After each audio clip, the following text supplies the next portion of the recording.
Hoje, em destaque, as sessões dos dias 10 e 11 de junho de 2015. Karina, eu tenho a impressão que, de longe, o maior destaque é exatamente na sessão plenária da quarta-feira, que foi inteirinha dedicada a um tema que, na verdade, é bastante polêmico e que, inclusive, exigiu a realização de uma audiência pública com muitas polêmicas que foram acompanhadas por todo o país.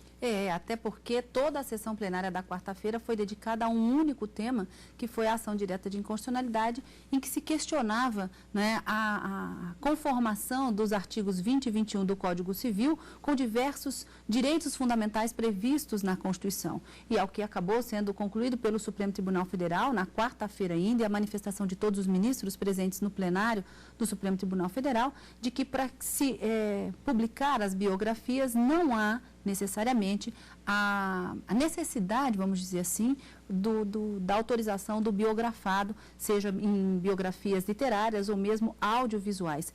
Essa foi a decisão tomada pelo Supremo Tribunal Federal na quarta-feira, com eficácia vinculante, tem essa decisão proferida numa ação direta de inconstitucionalidade e passa a valer, não é, já para todas as biografias. Isso significa dizer que os artigos 20 e 21 do Código Civil não foram declarados inconstitucionais, mas foi dada essa interpretação conforme a Constituição pelo plenário nesta semana. Como você disse, o grande destaque da semana, sem dúvida alguma, foi esse tema discutido na quarta-feira. E na quinta-feira, outros dois temas também interessantes foram discutidos, mas chegando a uma conclusão de que oficiais de justiça não praticam efetivamente uma atividade de risco. Existe um risco, mas ele é eventual e a orientação, o voto dado pelo ministro Luiz Roberto Barroso em 2 mandados de injunção e foi no entendimento de que não haveria para essas pessoas a consideração de uma atividade de risco permanente, mas sim iminente, e não poderia ser aplicada a lei dos policiais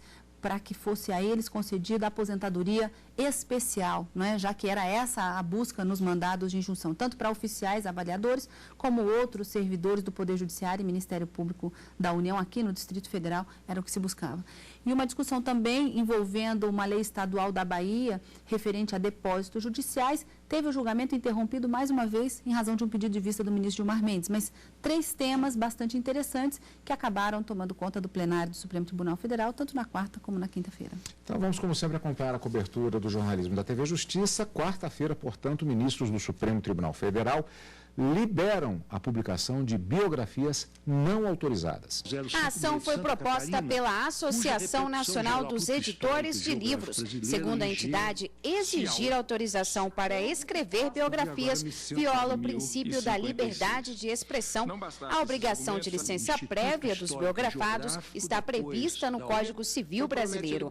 Na sessão desta quarta-feira, o advogado da ANEEL pediu que os artigos que determinam essa obrigatoriedade sejam interpretados à luz dos princípios previstos na Constituição e argumentou que impedir as biografias não autorizadas cria um monopólio das autobiografias e viola o direito à informação.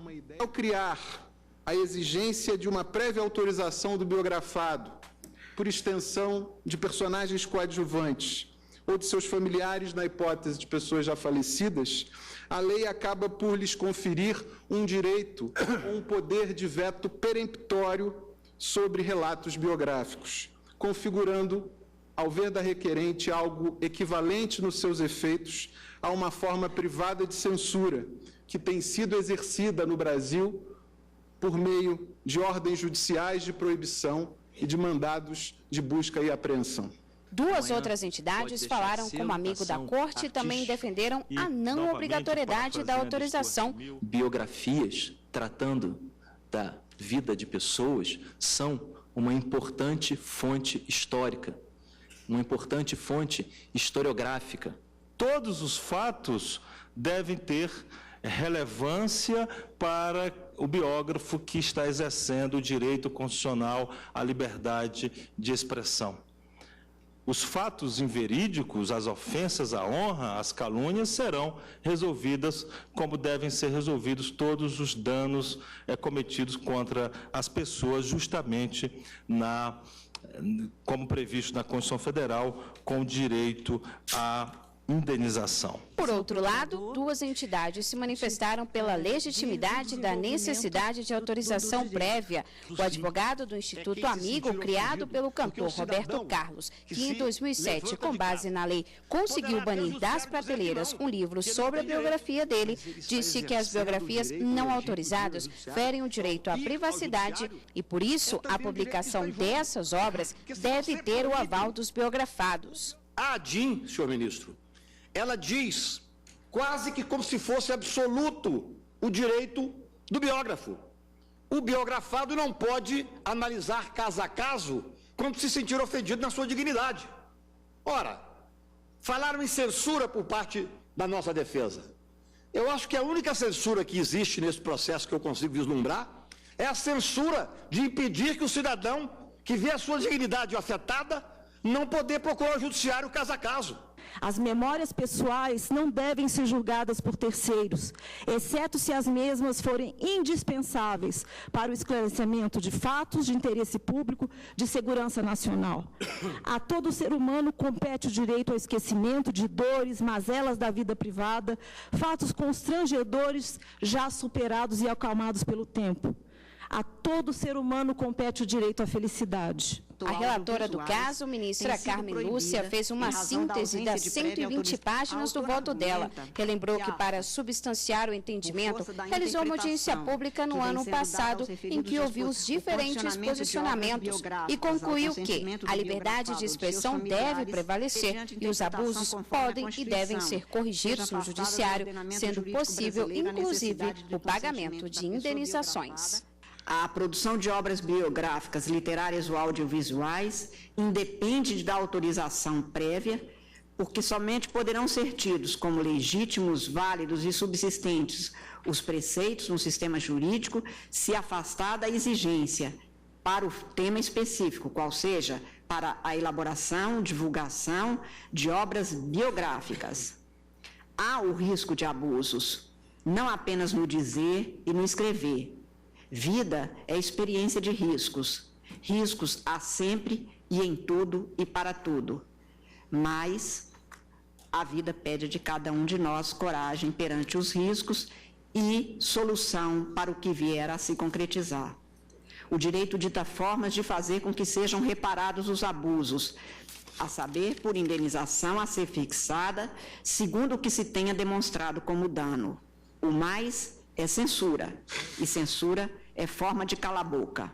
Pior, cala a Constituição, amordaça a liberdade, para se viver o faz de conta de se deixar de ver o que ocorreu.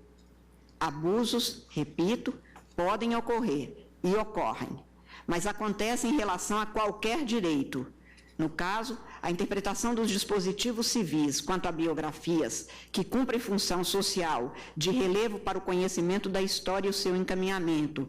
O que não me parece constitucionalmente admissível é o esquartejamento das liberdades de todos pela censura de um. O querer de um ser humano, importando a sua dignidade, há de ser protegida pelo direito. Mas o direito não existe para Robinson Crusoe. É quando chega o escravo sexta-feira que a comunicação se estabelece e que a ciranda humana começa. Cala a boca já morreu. É a Constituição do Brasil que garante. Por isso, considerando que a Constituição do Brasil assegura como direito fundamental a liberdade de pensamento e de sua expressão, a liberdade de atividade intelectual, artística, literária, científica, cultural. B, que a Constituição da República garante o direito de acesso à informação, no qual se compreende o direito de informar, de se informar e de ser informado, a liberdade de pesquisa acadêmica para o que a biografia compõe fonte inarredável e fecunda. C, que a Constituição brasileira proíbe censura de qualquer natureza, não se podendo concebê-la de forma subliminar pelo Estado ou por particular sobre o direito de outrem. D, que a Constituição vigente garante a inviolabilidade da intimidade, da privacidade, da honra e da imagem da pessoa, estabelecendo em seu texto a consequência de descumprimento desta norma, pela definição da reparação de sua violação, por indenização a ser definida. E, que norma infraconstitucional não pode amesquinhar ou restringir direitos fundamentais constitucionais, ainda que sob o pretexto de estabelecer formas de proteção, impondo condições ao exercício das liberdades de forma diversa daquela constitucionalmente fixado, o que impõe se busca a interpretação que compatibilize a regra civil com a sua norma fundante, sob pena de não poder subsistir no sistema jurídico. Voto, senhor presidente, no sentido de julgar procedente a presente ação direta de inconstitucionalidade, para, dando interpretação conforme a Constituição aos artigos 20 e 21 do Código Civil, sem redução de texto, em consonância com os direitos fundamentais à liberdade de pensamento e de sua expressão, de criação artística, produção científica, liberdade de informar e de ser informado, liberdade de pesquisa científica, proibição de censura, declarar inexigível consentimento de pessoa biografada relativamente a obras biográficas, literárias ou audiovisuais, fixada genericamente na regra civil, sendo por igual desnecessária a autorização de pessoas retratadas como coadjuvantes ou de seus familiares, em caso de pessoas falecidas ou ausentes. B. Reafirmar o direito à inviolabilidade da intimidade, da privacidade, da honra e da imagem da pessoa, nos termos do inciso 10 do artigo 5º da Constituição da República, que ali fixa que a transgressão haverá de se reparar mediante indenização, nunca por censura prévia ou a posteriori impeditiva do exercício das liberdades, menos ainda se introduzida por norma infraconstitucional, e é como voto, senhor presidente. Por unanimidade, todos os ministros da Corte seguiram a relatora e as biografias não precisam de autorização para serem publicadas ou produzidas em meio audiovisual. Bom, Karina, vimos que foi um voto com diversos dispositivos que foram colocados pela ministra Carmen Lúcia, votação por unanimidade. Vale o registro de que houve, inclusive, uma pequena alteração em um detalhe do voto da ministra Carmen Lúcia, mas o que vale é que a decisão por unanimidade do plenário, acompanhando a maior parte, mais de 90%, 99%, foi apenas um item que houve uma pequena alteração. O que não se altera é que as biografias não autorizadas estão autorizadas do ponto de vista do Supremo Tribunal Federal, prevalecendo o entendimento relativo à liberdade de expressão. Liberdade de manifestação do pensamento, liberdade de expressão artística, cultural, intelectual, e também a liberdade de informação.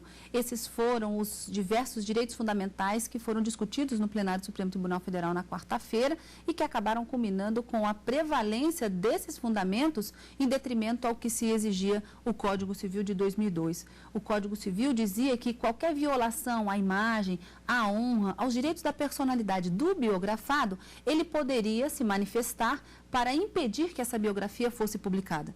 Então, os ministros entenderam que uma limitação a esses direitos fundamentais feitas por uma norma infraconstitucional, no caso o Código Civil, não poderia prevalecer em razão do que o ministro Luiz Roberto Barroso, inclusive, falou durante a sua manifestação no plenário, em razão do princípio da unidade da Constituição. Tem que haver uma conformação entre o direito infraconstitucional e o constitucional e deve prevalecer sempre o direito constitucional. A limitação aos direitos de manifestação do pensamento, ela já existe uma limitação na própria Constituição com a vedação do anonimato. Mas isso também não significa que eventuais exorbitâncias nessas manifestações do pensamento, elas não sejam puníveis conforme a legislação infraconstitucional ou mesmo a prevista na Constituição. A Constituição garante, a ministra Carmen Lúcia disse isso, o biografado que se sentir lesado por informações que foram levadas para além da verdade dos fatos, ele tem como buscar uma reparação indenizatória e tem até o direito de resposta. Não é? No caso da ofensa que foi proferida, tem o direito de resposta proporcional ao agravo, diz a Constituição. Eu vou repetir uma pergunta que eu fiz, inclusive, na sessão da quarta-feira, logo depois, ou melhor, uma pergunta que eu fiz, na verdade, na quinta-feira, quando conversávamos a respeito dessa decisão que foi da quarta-feira. Essa decisão do Supremo não é um cheque em branco para se falar o que quiser a respeito de qualquer pessoa. Exatamente. As consequências e os excessos dessa manifestação do pensamento, pode haver uma responsabilização, inclusive, inclusive, no âmbito civil, com um pedido de indenização, e até pode haver uma responsabilização criminal, já que são tidos como alguns crimes contra a honra previstos no Código Civil, como a injúria, a calúnia, a difamação. O ofendido, no caso biografado, se ele se sentir dessa forma, a sua honra subjetiva ou sua honra objetiva violadas, ele pode se socorrer, inclusive, para uma sanção criminal. Então, nesse sentido, os ministros acabaram, de uma certa forma, dando essa interpretação ao Código Civil, no sentido de que não se deve exigir essa autorização, mas havendo exorbitâncias, a responsabilidade civil e criminal pode ser alcançada por esses ofendidos. Quer dizer, e também eu volto a insistir numa questão específica, Karina, que houve uma audiência pública, inclusive, uma audiência bastante emocional, de certa forma, porque os argumentos foram colocados com muita ênfase em relação a esses dois pontos de vista, caracterizando assim o fortalecimento desse sistema de coleta de informações para o livre convencimento do juiz.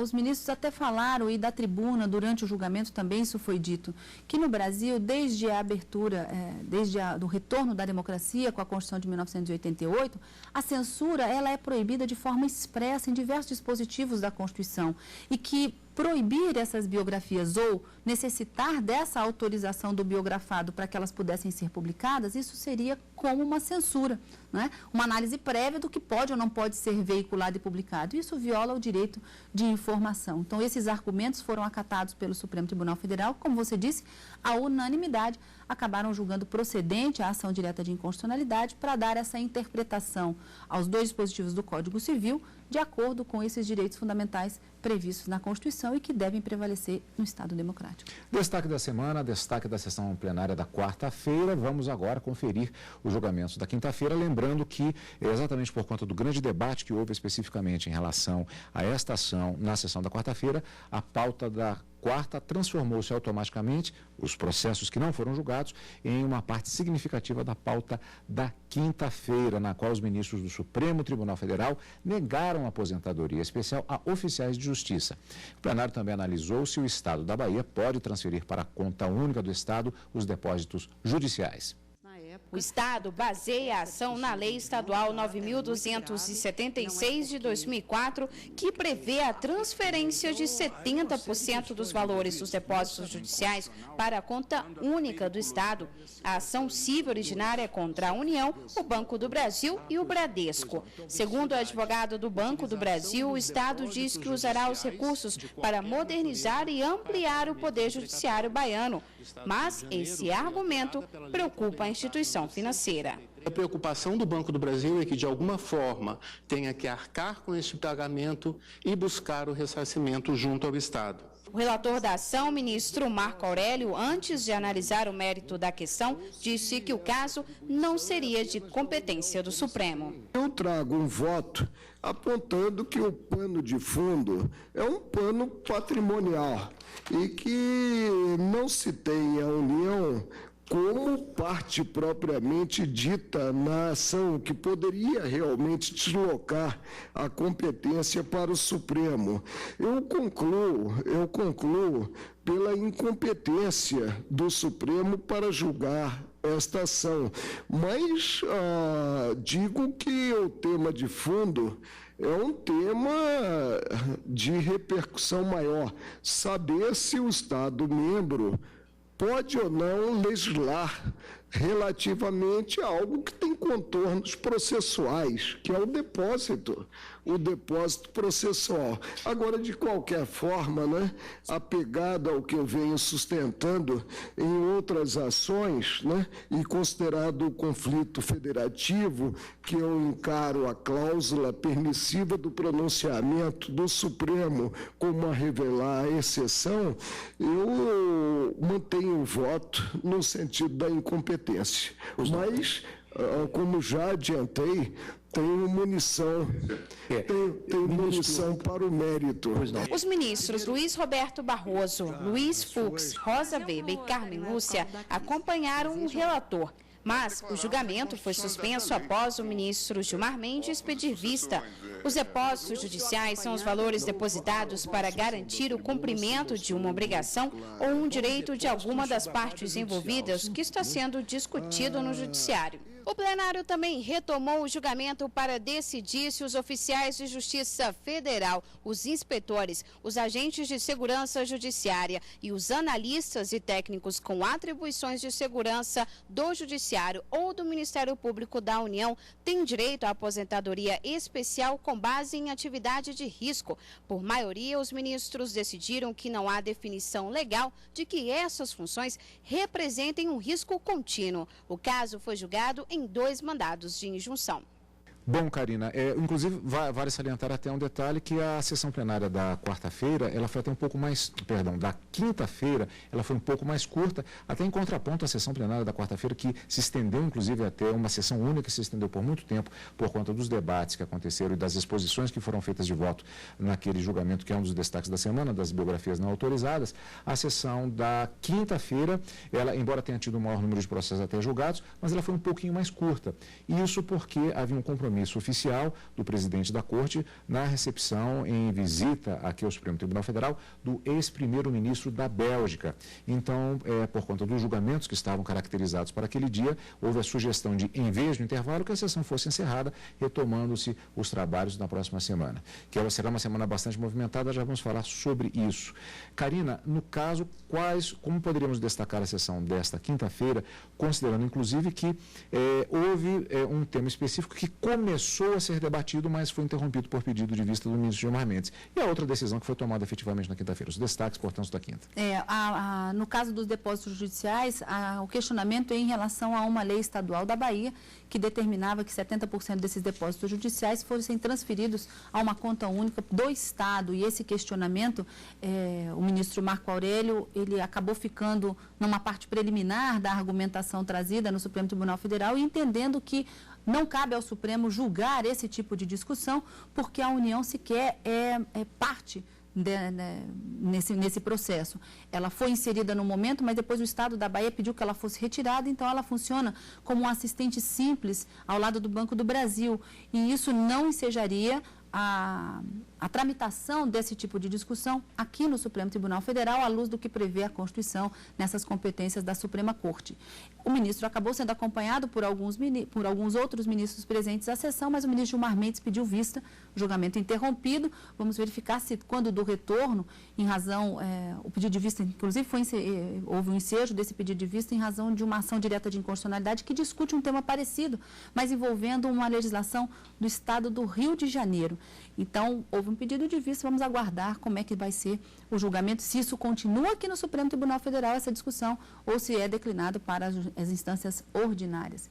E um outro tema também que foi julgado foram 2 mandados de injunção com relação à possibilidade de se atribuir aos oficiais de justiça e vários outros servidores do Poder Judiciário e também do Ministério Público da União aqui no Distrito Federal, o direito à aposentadoria especial, diferente daquele cômputo normal que nós temos para a aquisição da aposentadoria, o alcance desse direito fundamental social para esses servidores, na medida em que eles alegavam uma ausência de legislação que pudesse garantir a eles essa aposentadoria especial por força do artigo 40, parágrafo 4º da Constituição, que garante, nos termos da lei, e é justamente essa ausência de lei que faz ensejar esses mandados de injunção, para todos os servidores que, de uma certa forma, pratiquem alguma atividade de risco. E eles alegavam que a função de oficial de justiça é uma atividade de risco. O julgamento já havia sido iniciado e foi retomado nessa semana com o voto do ministro Luiz Fux, que acabou seguindo a divergência e que acabou prevalecendo a divergência no sentido de que essa opção de aposentadoria especial deve partir do Poder Legislativo. Não caberia ao Judiciário decidir em mandado de injunção a forma como deveria ser aplicada essa aposentadoria especial. E que também não poderia ser buscada a aposentadoria especial concedida pela Lei Complementar 51 de 85, que é a aposentadoria garantida aos policiais, já que os policiais exercem uma atividade de risco permanente. E para a divergência que se formou, que acabou sendo capitaneada pelo ministro Luiz Roberto Barroso, a atividade de oficiais de justiça, mesmo avaliadores, é uma atividade de risco iminente, eventual e não permanente, daí não poder se aplicar por analogia, essa mesma legislação já existente. E acabaram sendo julgados, portanto, denegando a ordem nesses 2 mandados de injunção, ficando vencidos apenas a ministra Carmen Lúcia, o ministro Ricardo Lewandowski e o ministro Eurizo Zavascki, que já haviam votado anteriormente nesse sentido pela concessão parcial da ordem, ainda que por motivos diversos. Mas nesses 2 casos também não se atribuem a eles, em razão dessa ausência de norma regulamentadora, mas que seria uma opção do Poder Legislativo, a lei estabelecida pelos policiais militares aos oficiais. Não se aplica, não pode se considerar risco permanente, mas sim um risco eventual. Destaques da semana, portanto, lembrando que a semana que vem ela terá uma característica especial, porque também será destaque no programa Plenárias no final de semana. Na terça-feira, nós teremos a posse do ministro Edson Fachin completando a composição do Supremo Tribunal Federal. Transmissão ao vivo da TV Justiça, você vai acompanhar conosco, e também teremos uma cobertura, já que se refere a uma matéria que é pertinente ao plenário, às decisões do plenário, nós vamos rever aqui como foi essa posse também no nosso programa Plenárias. E, portanto, além da posse, além da solenidade de posse, nós já temos encontro marcado na semana que vem, Karina. Na quarta e na quinta-feira, ao vivo, no Direto do Plenário, e no final de semana com plenárias. Obrigado pela sua companhia, como sempre, e continue conosco aqui, na TV Justiça.